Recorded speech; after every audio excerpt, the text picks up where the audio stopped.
போடலாம் அப்படின்னா 1 போட்டு மேல ஒரு கோடு கீழே ஒரு கோடு, அதே 2 லைன் போட்டு மேல ஒரு கோடு கீழே ஒரு கோடு போட்டா இது ஃபர்ஸ்ட், இது செகண்ட், இது தேர்ட், இது ஃபோர்த், ஃபிஃப்த், சிக்ஸ்த், 7, 8, 9, 10.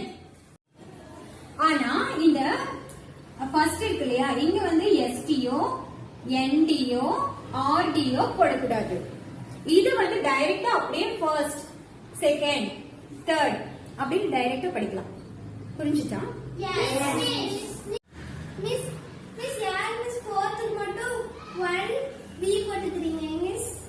நாலு கோடு போடாம 1V போட்டு கேக்குறீங்களா? அதுக்கு ஒரு ரீசன் இருக்கு. 4க்கு மட்டும் சுபாக்கு ஒரு டவுட். இப்படி 4 கோடு போட்டு போட வேண்டியது தானே மிஸ், ஏன் வந்து 1V போட்டிருக்கீங்கன்ட்டு.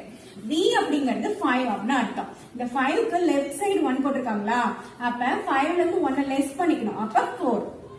4 கோடு 5 கோடு 6 கோடு இப்படி போட்டுட்டே போனா இடம் பத்தாது, ஒரு மாதிரி லென்த்தா போயிட்டு இருக்கும், நம்பர்ஸ் பெருசா இருக்கும். அதனால அதுக்கு ஷார்ட் ஃபார்ம் பண்ணிருக்காங்க.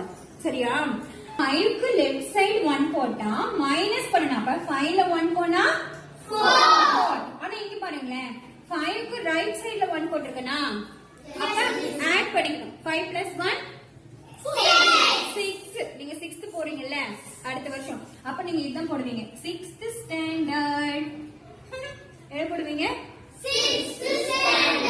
அதுக்கு அடுத்த வருஷம் என்ன ஸ்டாண்டர்ட்? 7th.